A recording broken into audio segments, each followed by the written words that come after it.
Muito boa tarde. Começo por pedir desculpa por este atraso, o qual se veio a vários intervenientes, como eu, o colega Fábio, Presidente do Departamento de Matemática, e o próprio Sr. Diretor, se encontrar numa reunião da Comissão Executiva com os Presidentes do Departamento, que se está a alongar. Existem 4 pontos na ordem de trabalhos e ainda só se estava no primeiro ponto. Então vamos a discutir assuntos bastante quentes e que têm a ver com o futuro da faculdade, por isso é que se alongou esta reunião.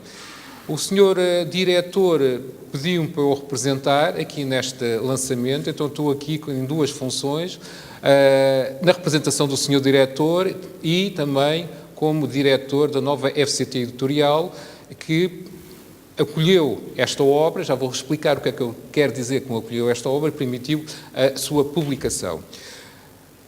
O que eu quero dizer com acolheu foi que esta obra teve início muito antes da criação da nova FCT Editorial, que foi criada há cerca de 4 anos. Eu creio que a gênese começou há cerca de 7 ou 8 anos, depois 15 anos, portanto, muito mais antigo.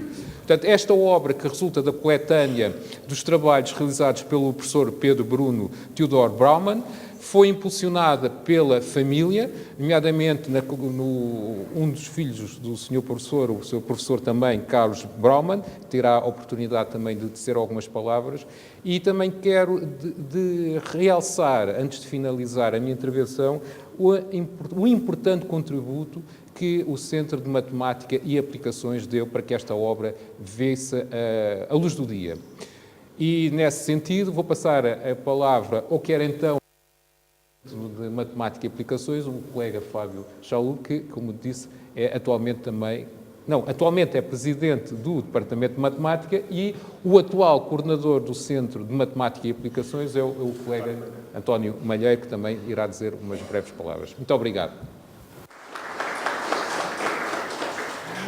Obrigado, Zé Paulo. Como foi dito, eu até falo aqui um pouco com prazer nessa dupla função de ex-recém-coordenador do centro e presidente do departamento, porque o departamento é a entidade que mais, digamos, falhou um pouco. Então, eu tenho aqui a outra vertente de, como ex-coordenador do centro, ter o que já vinha sido feito na coordenação anterior, seguiu o que havia sido feito na coordenação anterior, que seguiu o que havia sido na coordenação anterior. A reitoria, de alguma forma, se comprometeu a ajudar o livro, mas o mundo era muito diferente naquela época. E, no final, quando o material todo ficou pronto, depois de um trabalho bastante laborioso, nesse sentido, o centro entrou com uma participação importante de viabilização financeira do livro, já que não são obras que tenham um apelo de mercado, são obras que estão numa categoria bastante diferente. É uma obra muito mais voltada, no nosso caso, à memória da matemática, à memória do nosso departamento de matemática, à memória da nossa faculdade, nosso centro de matemática. É um processo que eu espero que tenha continuidade dentro da faculdade como um todo, dentro também do departamento, do centro, mas é um processo importante de levantamento de histórias que, por vezes, nós que estamos aqui, eu estou até a falar, claro, pessoalmente também, pouco conhecíamos. E foi muito interessante perceber o que se fazia aqui dentro nas décadas de 80, década de 90, e o que se fazia em Portugal de matemática. Bem, antes de mais, obrigado pelas vossas palavras, obrigado aos presentes. Eu, como coordenador do centro, tive um papel que resumiu neste último mês, basicamente a assinar o cheque que vai autorizar a publicação deste livro. Todo o trabalho realmente foi feito pelos meus antecessores, e o Fábio em particular, mas, de facto, isto já é como os antecessores já explicaram.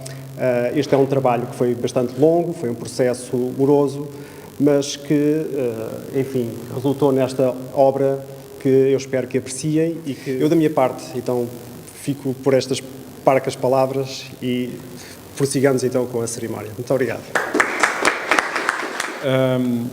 Boa tarde a todos. É um prazer estar aqui e, ainda mais, como já foi dito, isto é um processo muito longo. Foi um processo muito longo. Mas também para fazer uma homenagem ao professor Pedro Bruno Theodor Brauman. Eu queria começar por cumprimentar, portanto, as autoridades académicas, o seu diretor, aqui representado pelo professor José Paulo Santos, o presidente do nosso departamento, o professor Fábio Chalub, o coordenador do COMA, o professor António Malheiro, depois o professor José Paulo Santos, a família Carlos Brauman, e portanto, eu sabia quem era o professor Brauman, embora não o conhecesse, exatamente porque era o tradutor desses livros que eu, na altura, estudava sozinho.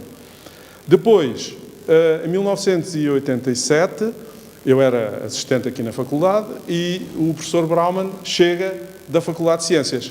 E eu passei a ser o assistente do professor Brauman. Portanto, eu tinha uma disciplina onde se dava a teoria da medida e da probabilidade, e o professor Brauman veio dar as teóricas dessa disciplina e as teóricas de geometria 2. E eu passei a ser o assistente dele nessas duas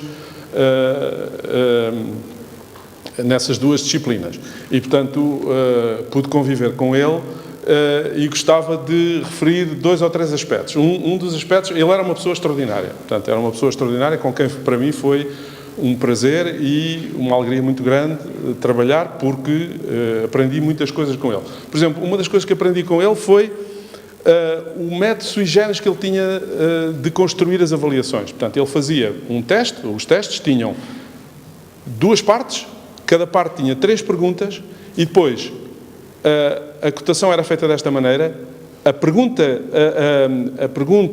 que tinha menos cotação deitava-se fora. As outras 2 perguntas, aquela que tinha mais cotação valia 2, tinha peso 2, e a que tinha menos cotação tinha peso 1, e fazia-se essa média ponderada e dava a média da primeira parte. E depois fazia-se igual para a segunda parte e ficava-se com a nota do teste. E para mim foi uma surpresa, porque aquilo era uma espécie de forma de aspirar o que havia de melhor dentro da contribuição do aluno. E portanto, eu ao princípio estava um bocadinho desconfiado, portanto, obviamente não conhecia aquela forma de fazer, mas depois fui percebendo como é que aquilo funcionava e o interesse que aquilo tinha em estimular o aluno a fazer bem e a não olhar para aquilo que ele fazia mal. E depois, já depois da jubilação dele, que se passou 2 anos depois de ter chegado aqui, mais ou menos, eu utilizei, quando depois tive autonomia para fazer isso, utilizei essa forma de fazer a classificação, a pontuação dos exames dele. Depois era uma pessoa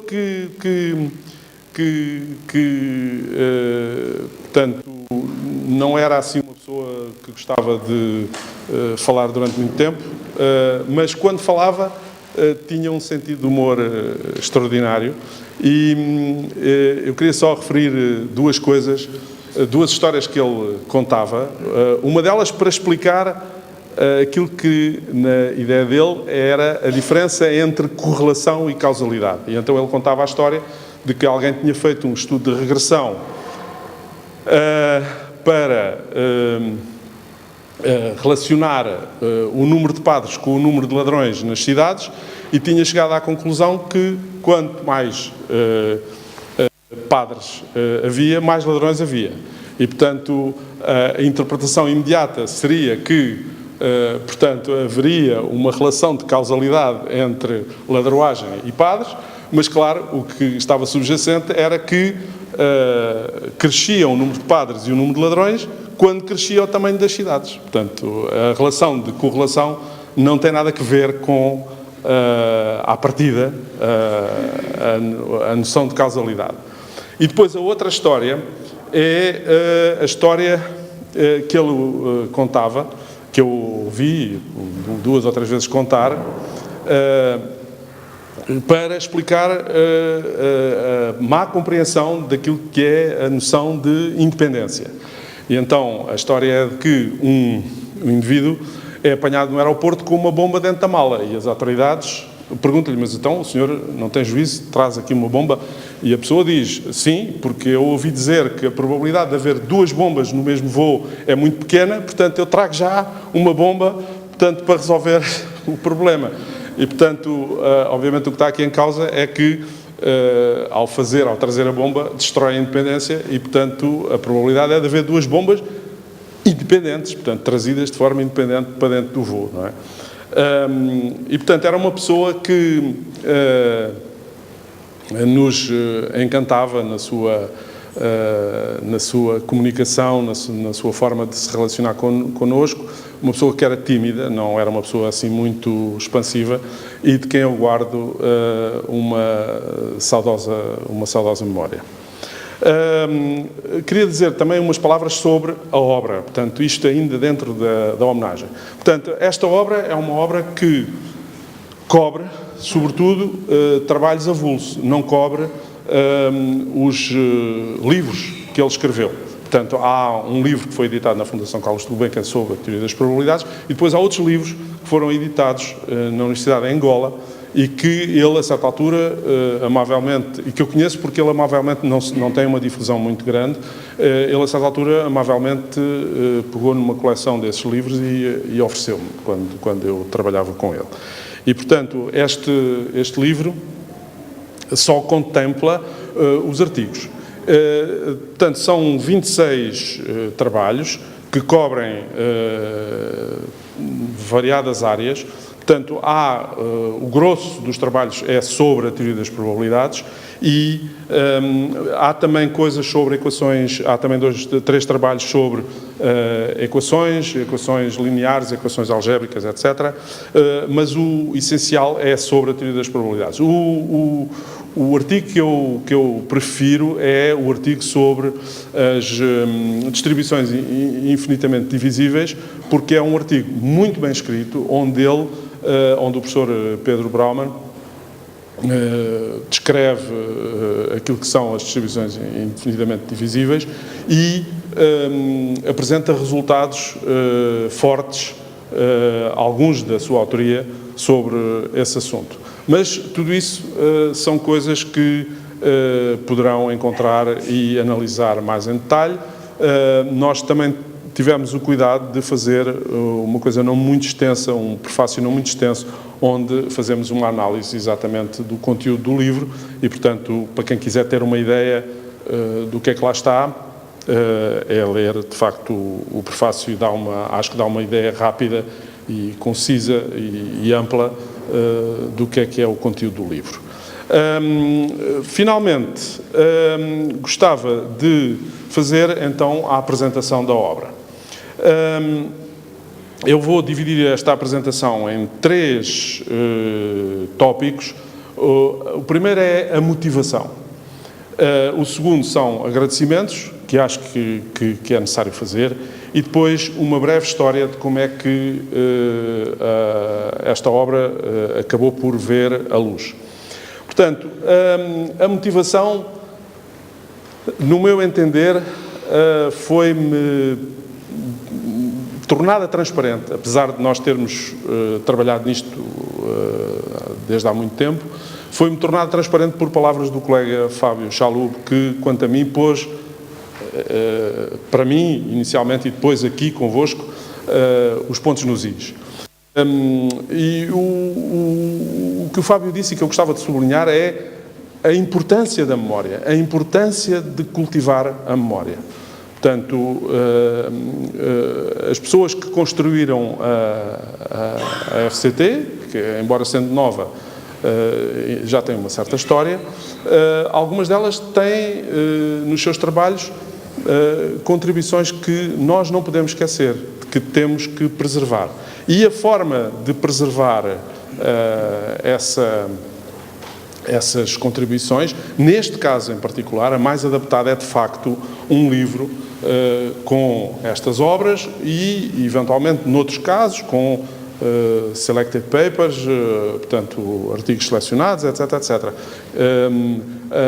O professor Fábio também falou na dualidade digital versus livro. Eu, obviamente, que sou grande apologista pela facilidade e pela rapidez dos meios digitais, mas os meios digitais são recentes, têm, digamos, uma história de vida que não nos garante sobrevivência no tempo, enquanto que os livros, nós sabemos que os livros sobrevivem no tempo. E, portanto, a possibilidade de produzir esta versão em papel de qualquer coisa que existe também em formato digital, obviamente, é uma motivação muito importante. Depois, agradecimentos, nomes que é preciso não esquecer. Carlos Brauman, portanto, que foi quem muito rapidamente fez o primeiro contacto logo após o falecimento do professor Pedro Brauman. O irmão, Pedro Jorge Brauman, que trabalhou connosco na estruturação das primeiras propostas de financiamento do livro. O João Chamisso, que está ali agarrado à câmara, que foi o homem que fez a digitalização com o António Maneira, portanto fizeram os dois, mas o João Chamisso fez a digitalização das páginas, depois limpou a digitalização daquelas manchas, etc, etc. Portanto, fez um trabalho absolutamente incrível e, portanto, eu estive a ver os correios e há um correio do professor Carlos Brauman em que agradece efusivamente ao João, e eu queria deixar claro que foi importantíssimo o trabalho do João, a técnica dele, o saber dele, a dedicação dele, as muitas horas que ele passou a fazer isso foram absolutamente cruciais, porque isto são edições, é uma edição facsímil, portanto, nós não fomos, foi digitalizado, limpo e depois reproduzido. O António Maneira, que trabalhava também, hoje é professor, portanto, mas na altura trabalhava também no laboratório de e-learning. E depois, o professor João Tiago Mexia, que depois irá falar, e que foi o primeiro, fez a primeira análise global da obra, que depois eu continuei. Depois, institucionalmente, o professor Leopoldo Guimarães, enquanto diretor apoiou, enquanto reitor apoiou, o professor Fernando Santana, enquanto diretor, apoiou. O Zé Paulo Santos, portanto, como diretor da editorial, que, de alguma forma, na fase, digamos, de concretização do livro, foi crucial. E, por último, o Fábio Chalou, que, no meu entender, foi o facilitador, o último, portanto, mexeu-se, não deixou a coisa morrer, chateou toda a gente, à volta de toda a gente, para que o projeto fosse para a frente, nas muitíssimas dificuldades que foi preciso ultrapassar para resolver. E ele, obviamente, foi, em última análise, o homem da massa, o homem que desbloqueou o que faz andar o mundo, não é? Portanto, muito bem.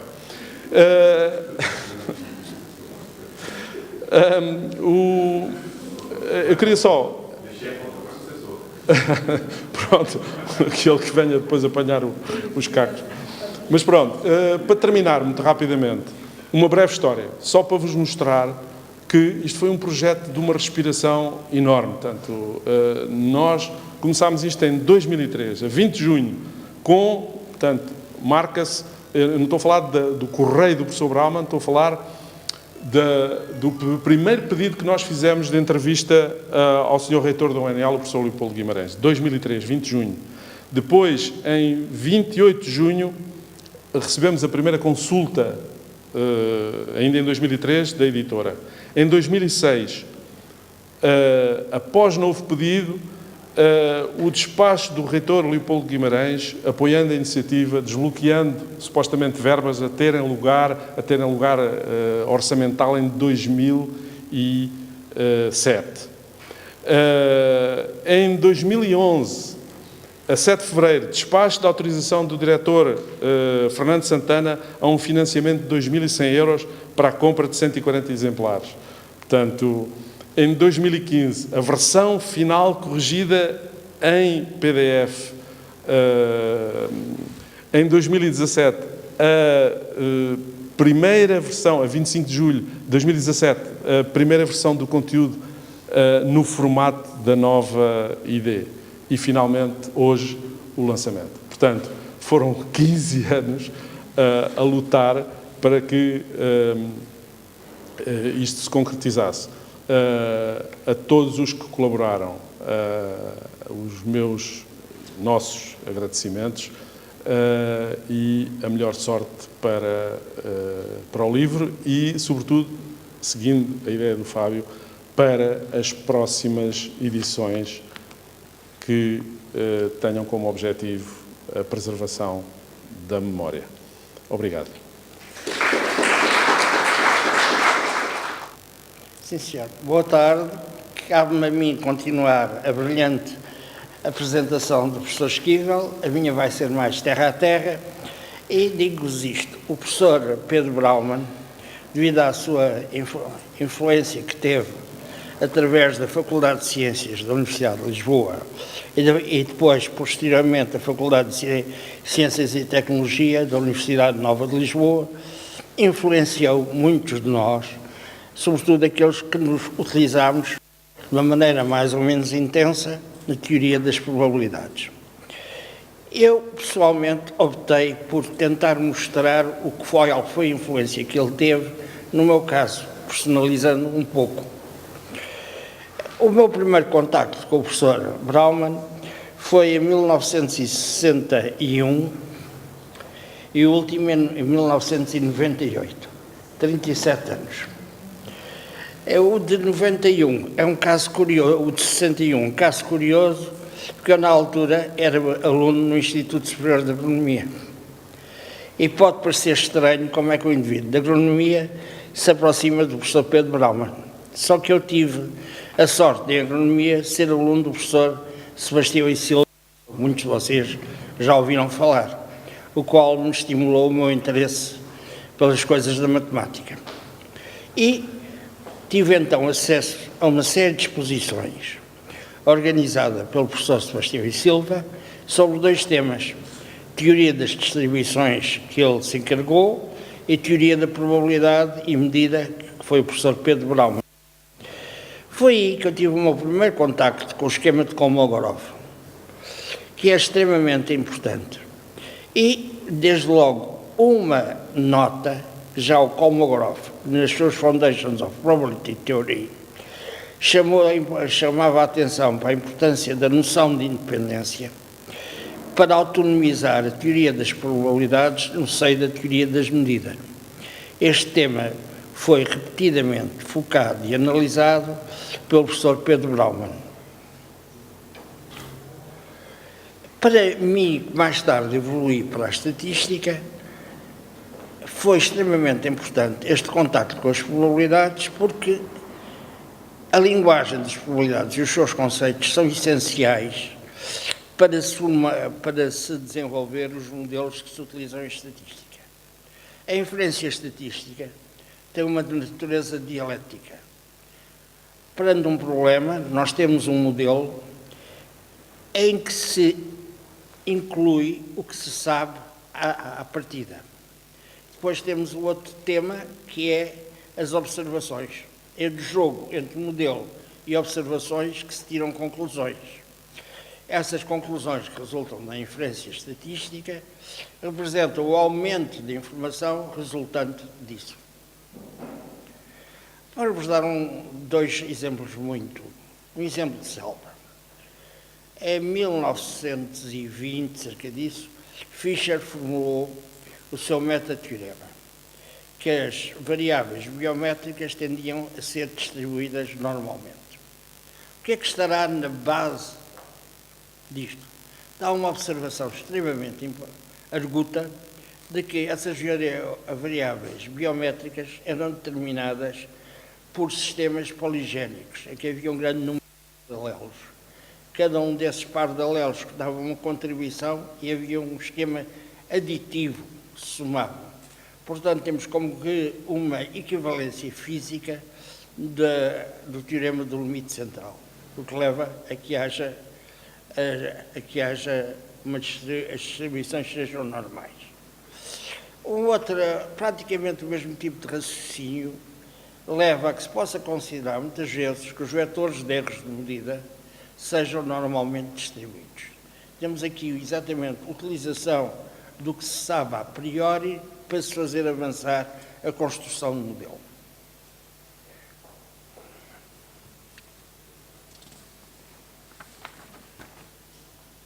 Na primeira fase, como vos disse, o que é que aconteceu?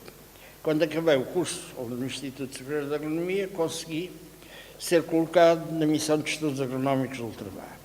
Essa missão tinha brigadas, uma em São Tomé e Príncipe, outra em Cabo Verde, outra na Guiné, outra em Timor e, curiosamente, uma em Macau, em que se faziam experiências hidropónicas. Em todas essas brigadas havia uma atividade de realizar experiências de campo. Eu estava colocado num grupo de trabalho que interpretava essas experiências. E, curiosamente, encontrei pela frente uma série de experiências em que tinha havido uma vontade de, por exemplo, achavam mais bonito um tratamento, aumentava o número de repetições desse tratamento. Como consequência destas vontades de generalizar, os modelos usuais não podiam ser aplicados. E eu comecei a ter que lutar. Tinha o seguinte problema: dizia que aquilo era tudo para deitar fora. Iam fora meses de trabalho, ou tentava esticar os modelos e estender. E comecei aí a sentir a necessidade de fundamentar as justificações do que eu fazia. O meu contacto com os fundamentos da teoria das probabilidades, vindo do primeiro contacto com o professor Pedro Brauman, foi-me extremamente útil nesta altura. Aconteceu uma coisa extremamente simpática. A chefe do meu grupo de trabalhos, a doutora Rosa Maria Ferreira Matias, conhecia muito bem o professor Tiago de Oliveira. E, através delas, tive acesso ao professor Tiago de Oliveira, da Faculdade de Ciências, e também ao professor Pedro Brauman. E foi aí que eu comecei a ter alguma base para poder fazer as minhas extensões. Depois, a segunda fase. Em 1975-76, a MIAL, como calculam, foi praticamente desativada. E eu vi-me colocado no seguinte dilema: ficar lá a discutir futebol ou arranjar outro sítio para ir trabalhar. Consegui ter um convite para professor auxiliar convidado nesta casa e vim para cá. E, passado muito pouco tempo, o nosso departamento de matemática foi fortemente reforçado com a vinda dos professores Tiago de Oliveira e Pedro Brauman, que isto teve uma repercussão extremamente no ensino, permitiu o lançamento de 2 ramos da licenciatura, um em matemáticas atuariais e outro em estatística, e no mestrado em estatística e otimização.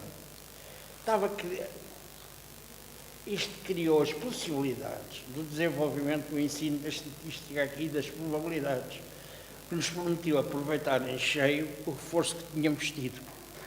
Pessoalmente, nessa altura, defendi o meu doutoramento, em que, com grande parte dos apoios que tinha tido os professores referidos, consegui sistematizar as generalizações que eu tinha feito dos modelos e resolvi o meu problema. Foi uma maneira ótima de ter aproveitado em cheio a possibilidade de trabalhar com pessoas de topo.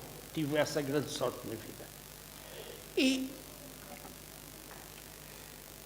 até vos devo dizer uma coisa. Havia um caso curioso na minha tese. Como eu fui autoproposto, tive de defender a tese e uma segunda tese. Foi uma coisa terrível, porque a defesa da tese foi num dia e no dia seguinte teve de defender a subtese. Tinha pela frente o professor Tiago de Oliveira, que além de ser um homem extremamente inteligente, tinha um raciocínio rapidíssimo. Eu posso-vos dizer que na noite dos 2 dias não dormi, porque, com o peso dos nervos do que é que ia acontecer no dia seguinte. No dia seguinte passou-se tudo muito bem, o professor Tiago de Oliveira foi extremamente simpático e que eu, quando vi que ele me ia tratar amigavelmente, fiquei extremamente aliviado. Depois consegui manter os meus contactos com os 2 professores. Havia inclusive um seminário que funcionava todas as semanas, onde eu fui desenvolvendo e apresentando alguns resultados e colaborei e contactando com os resultados de outros. E Tive depois, na minha contribuição, com a colaboração com o professor Pedro Brauman, traduzi para inglês o último trabalho que se encontra nesse livro, que é também sobre os fundamentos na teoria das probabilidades, o esquema de Kolmogorov, e de certa maneira fecha-se um ciclo. Começou por aí o primeiro contacto e acabou aí o último contacto. Posso dizer-vos que o meu contacto com o professor Pedro Brauman foi extremamente gratificante em todos os aspectos, quer no científico, quer no humano. O professor Pedro Brauman era um gentleman à moda antiga, desses gentlemen que fazem falta hoje em dia. Muito obrigado.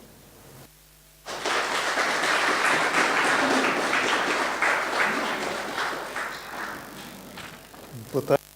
Queria começar a ter a presença do Sr. Professor José Paulo Santos, quer como representante do Sr. Diretor da Faculdade, quer como diretor da nova FCT Editorial, do Presidente do Centro de Matemática e Aplicações, Professor António Malheiro, do Presidente do Departamento de Matemática, Professor Fábio Chalub,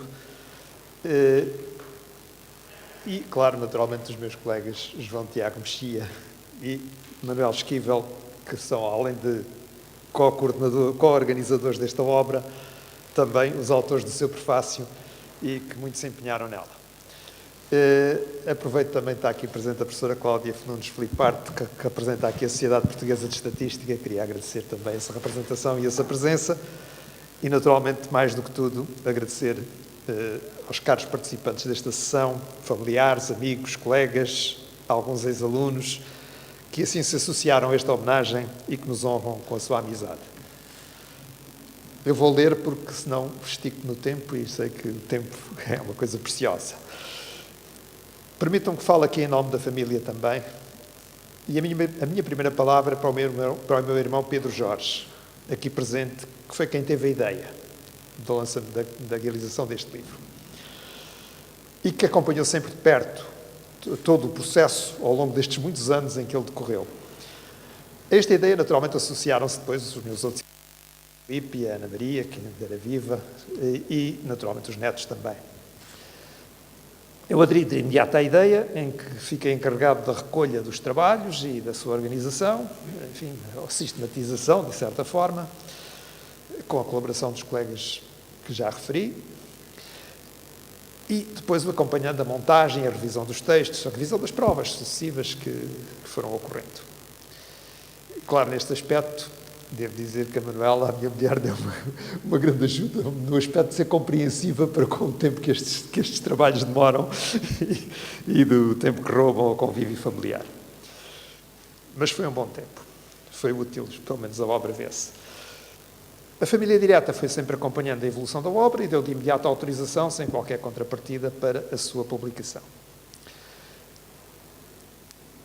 Isto começou, a história começou já o professor Manuel Esquivel aqui contou, começou em 2003, não é? Pouco depois do falecimento do meu pai, e na altura conseguiu-se congregar os esforços, junto, também graças também às iniciativas dos colegas que referi, do professor Mexia também, conseguiu-se congregar os esforços da reitoria, da universidade, da faculdade, para o apoio a esta obra.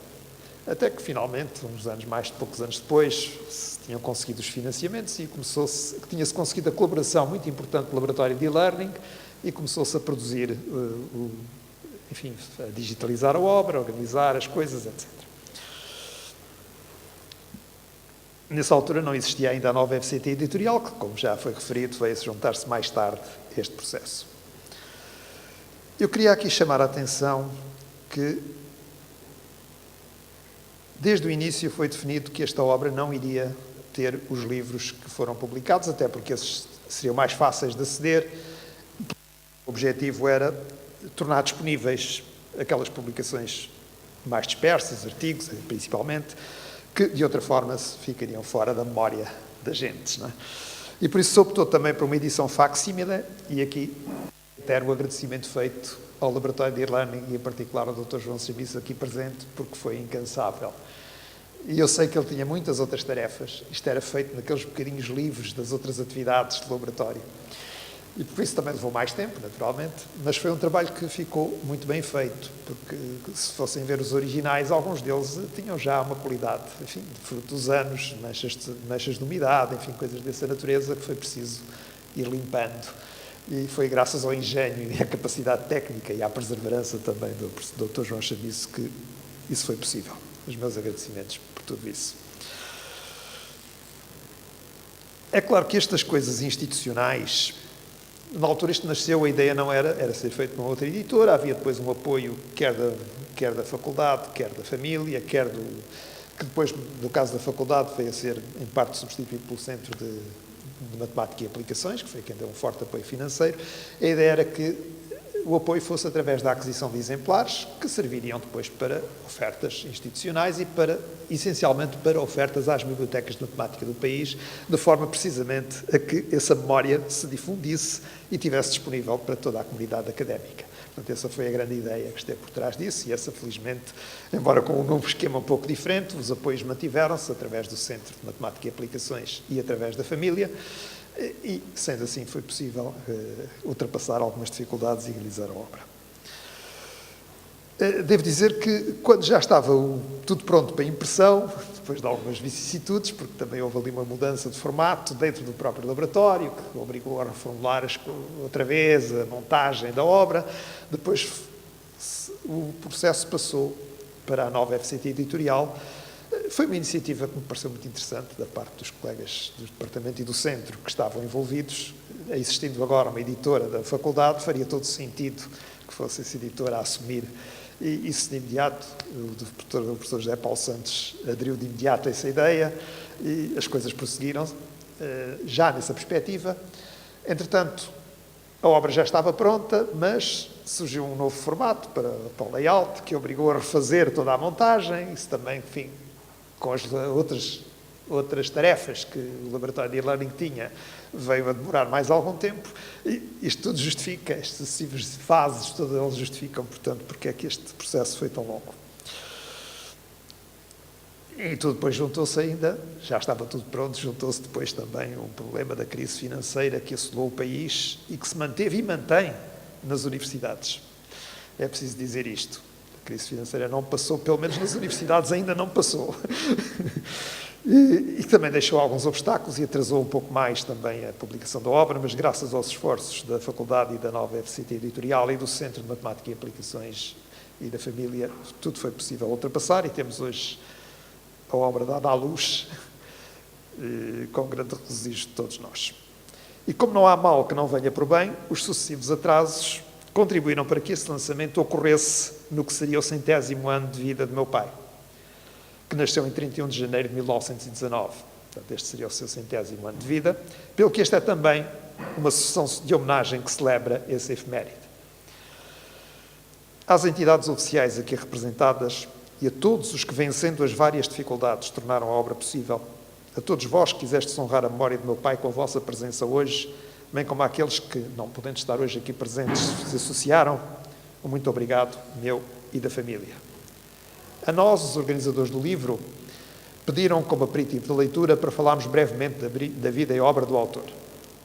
Falaram um pouco sobre a obra, sobre o seu com o meu pai.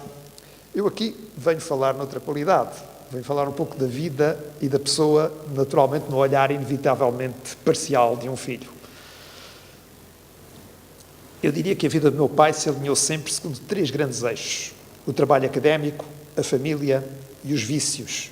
Vícios entre aspas, naturalmente. Comecemos pelo trabalho académico.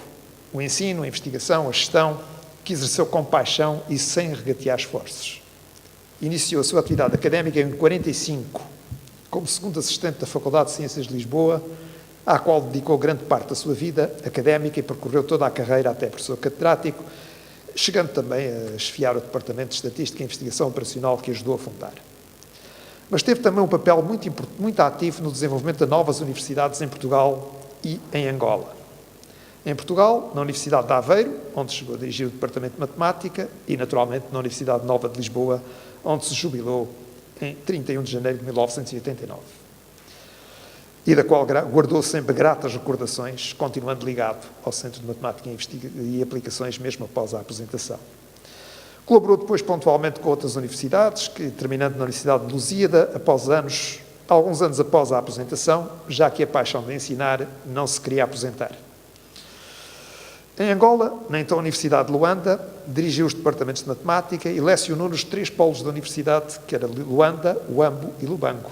Hoje, 3 universidades autónomas.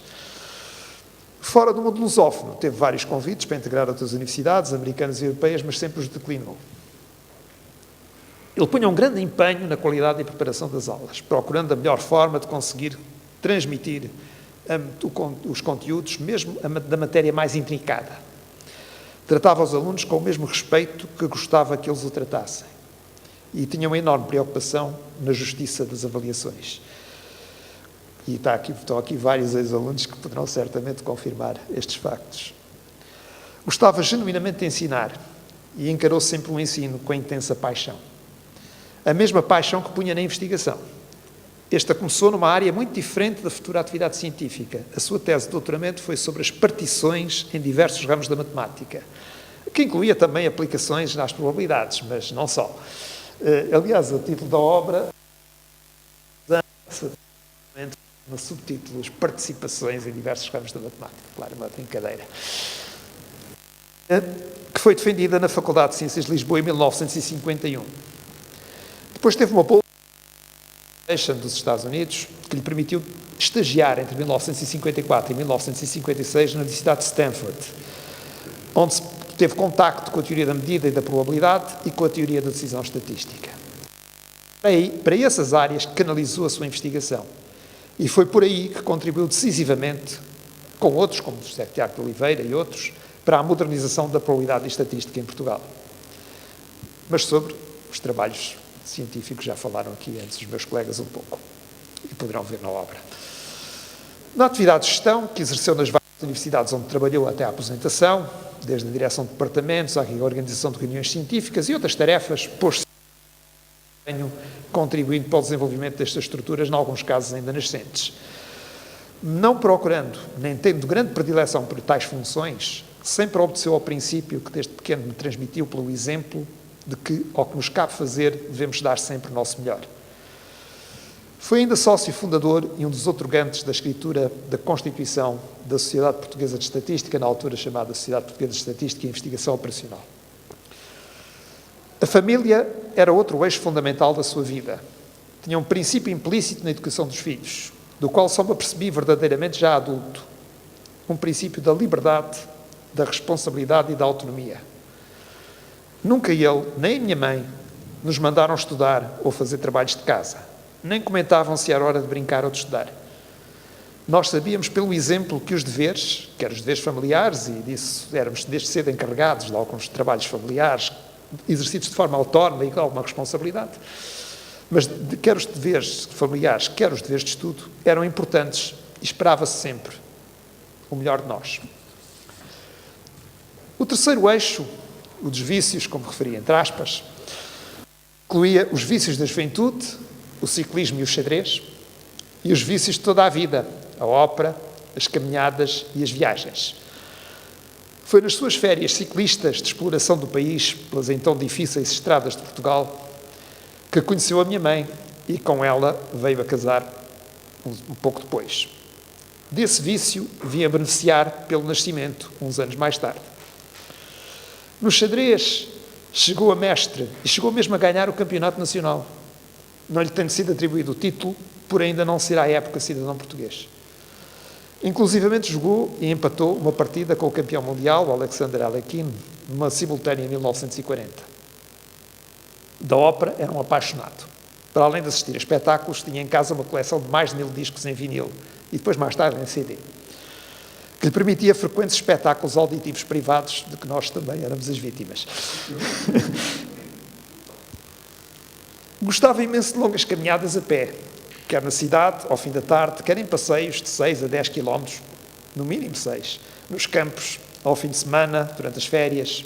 Nesses passeios era costume participar a família, uma boa ocasião para estarmos juntos e falar do que apetecesse, de conhecer espaços e pessoas anónimas e sem dar conta de fazer exercício físico. O outro vício eram as viagens, em que conheceu praticamente todo o mundo. não se limitava a um conhecimento superficial dos locais que visitava, valorizando os pormenores, incluindo os horários dos transportes e os aspectos monumentais e geográficos, bem como a interação com os habitantes.